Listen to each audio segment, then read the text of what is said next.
Ну, წარმოუდგენელია რა, რომ დღესდღეობით ჩვენს ქვეყანაში კვლავ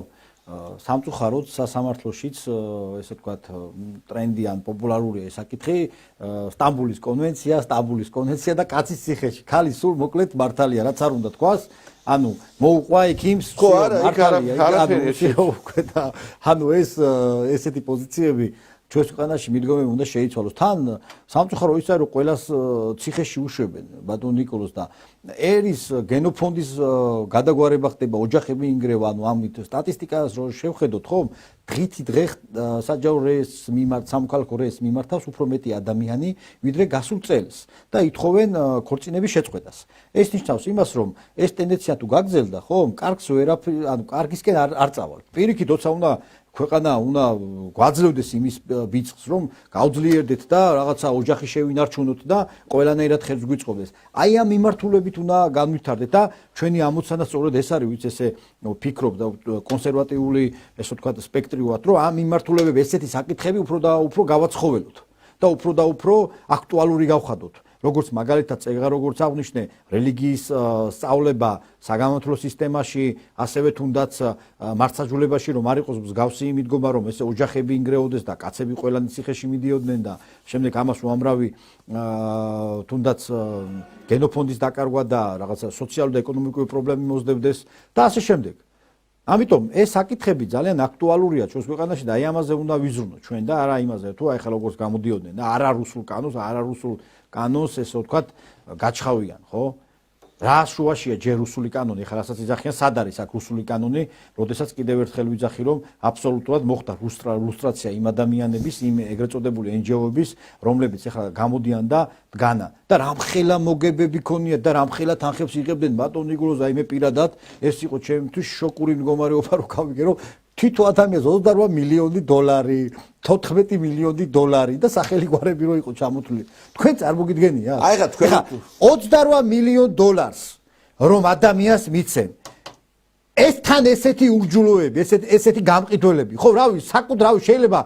საკუთარი დედა საკუთარი მამა საკუთარი და საკუთარი ძმა გაწიროს ხო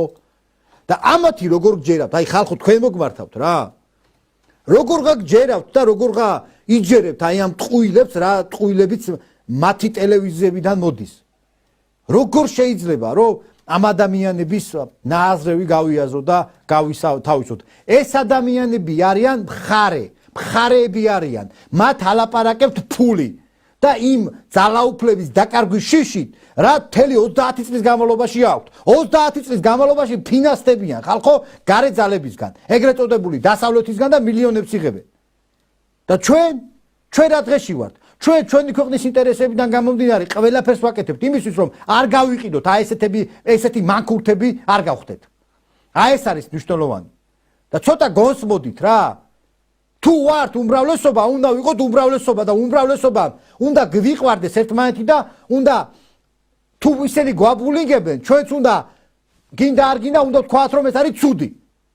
და ამის არ უნდა მოგვერიდოს სადაც არ უნდა მუშაობდით ეგრეთ წოდებულ რა ვიცი სახელმწიფო სამსახურში იქნება რაღაც პროფილაქტიკაში იქნება მეცნიერი იქნება ეს თუ არ უნდა გეშინოდეთ და თქვენი ხმამაღლა უნდა ამოიღო და უნდა თქვათ სათქმელი რაც გაქვთ აი როგორ ჩვენ მაგალითად ვცდილობთ რომ ჩვენი სათქმელი და ჩვენი გულის ტკივილი ესე მოგაწვდინოთ თქვენს ანალოგიურად ეს სოციალური ქსელები იქნება თუ პირადი საუბრები იქნება აი ესე ხმამაღლად არ უნდა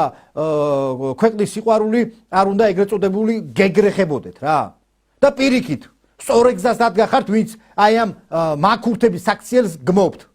და არ გეხართ იმ აქციებზე და თამამათეუნებით ეს ადამიანები არიან მოსყიდულები და ქვეყნის მტრები არიან